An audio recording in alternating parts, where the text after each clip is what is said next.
Olha, tem uma guerra acontecendo agora mesmo, uma guerra silenciosa pelo controle do dinheiro. De um lado está o sistema que todo mundo conhece, né? Bancos, instituições, o de sempre. Do outro, tem um desafiante totalmente digital, meio radical, que está prometendo virar o jogo. É basicamente isso, a guerra entre as finanças tradicionais, a TradFi, e as finanças descentralizadas, o DeFi. Essa frase resume perfeitamente o conflito. Pensa bem, por séculos, a grana, o poder financeiro, ficou na mão de pouquíssima gente. O que a gente está vendo agora é uma mudança gigantesca, quase um terremoto. O controle pode estar saindo das mãos das grandes instituições e indo parar nas mãos das pessoas comuns. Então vamos dar uma olhada nesse campo de batalha para entender o que está rolando. Ok, para a gente entender essa briga, primeiro a gente precisa saber quem são os lutadores, certo? De um lado, o sistema financeiro que já está aí, e do outro, esse sistema novo que chegou para desafiar tudo. Então, de um lado, a gente tem o que chamam de TradFi. É o mundo dos bancos, da papelada, da burocracia, de precisar pedir permissão para tudo. É tipo um clube fechado, sabe? Onde alguém sempre tem que te dar o ok. Aí do outro lado tem o DeFi. A proposta aqui é outra, um sistema aberto, sem fronteiras, que roda em código de computador. A única coisa que precisa para entrar é uma conexão com a internet. E só. E o coração de tudo isso, a tecnologia que faz o DeFi funcionar, é a blockchain. Imagina um caderno de anotações digital, um livro caixa, que não tem um dono específico. Todo mundo pode ver o que está escrito ali, mas ninguém, absolutamente ninguém, consegue apagar ou alterar o que já foi registrado. É essa segurança que permite que as pessoas façam negócios direto umas com as outras, sem precisar de um banco ou de qualquer outra instituição no meio do caminho. O intermediário, aqui, pode simplesmente sumir. Mas o que isso quer dizer na prática, essa ideia de ser o próprio banco? Bom, a base do DeFi, a sua ideologia, está toda construída em cima de uma coisa: um tipo novo de contrato, um acordo digital que funciona sozinho e automatiza a confiança. E essa peça central do DeFi são os contratos inteligentes ou smart contracts. A melhor analogia é pensar numa daquelas máquinas de vender refrigerante. Você coloca o dinheiro, aperta o botão e a lata cai. Não tem um vendedor ali, não tem negociação. É tudo automático. No DeFi é a mesma coisa.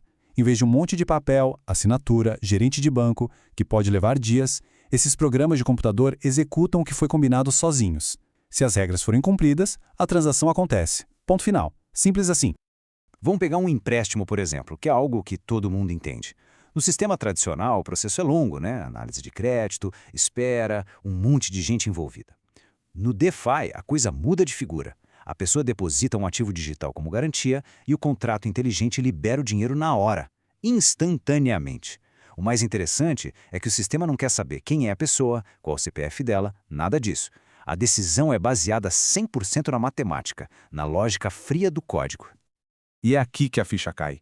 Essa é a essência da coisa. Você é o banco. Pensa assim, em vez de deixar o dinheiro parado na poupança, rendendo quase nada, no mundo DeFi é possível emprestar esses ativos diretamente para outras pessoas e ficar com os juros que antes iam todos para o bolso do banco. O intermediário, a instituição, simplesmente sai da jogada. E claro, esse sistema novo não é só uma curiosidade de quem gosta de tecnologia, né? Ele oferece vantagens bem concretas, incentivos muito fortes que estão puxando uma quantidade absurda de dinheiro e de gente para dentro e numa velocidade impressionante.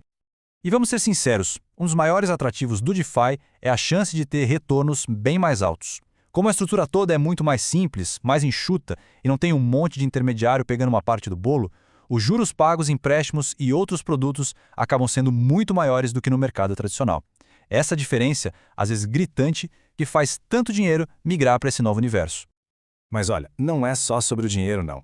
A grande promessa, a alma do DeFi, é a democratização do acesso ao sistema financeiro. Sabe aquelas estratégias de investimento super complexas, que parecem coisa de filme, que antes só os grandes bancos e os investidores institucionais podiam usar? Pois é. Hoje, como DeFi, qualquer um com um pouco de capital e internet pode ter acesso a isso. O clube, que era fechado, agora tem a porta aberta. Então, vamos juntar as peças.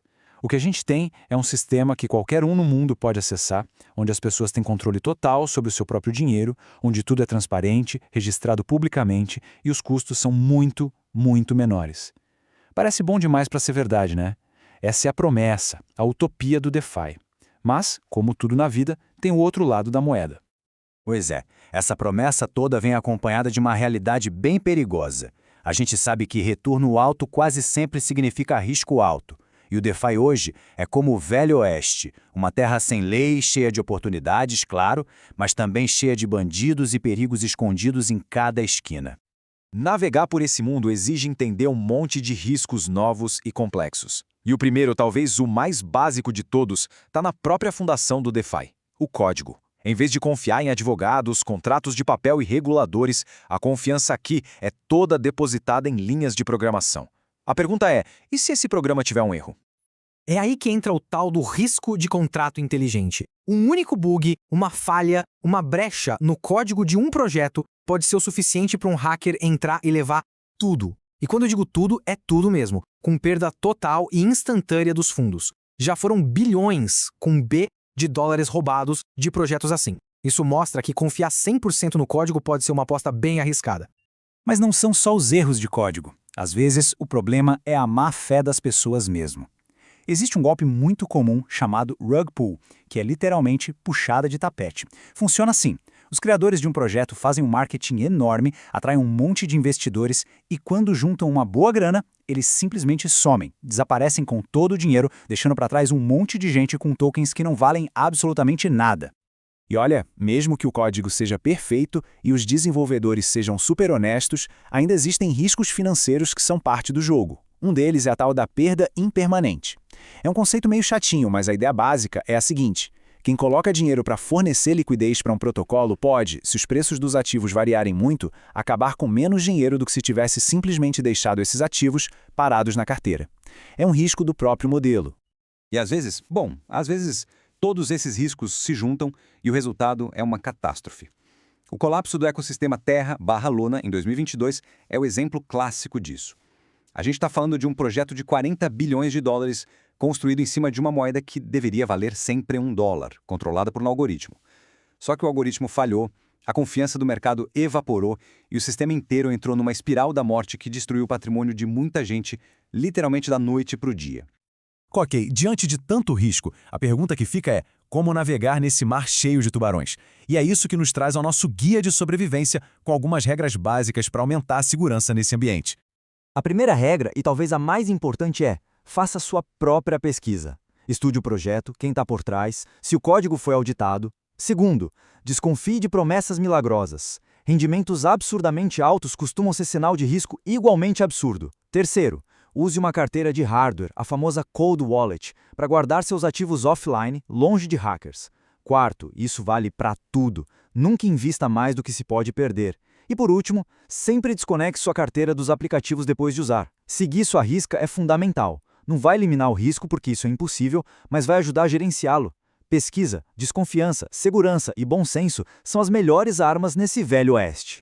No fim do dia, essa tal guerra pelo dinheiro é sobre uma escolha. Uma escolha entre a segurança e a estabilidade, talvez um pouco engessada do sistema antigo, e o potencial enorme, mas também volátil e arriscado, do sistema novo. A grande questão que fica no ar não é só para onde o dinheiro está indo, mas sim qual desses dois mundos, o centralizado ou o descentralizado, vai, no futuro, tomar conta de tudo.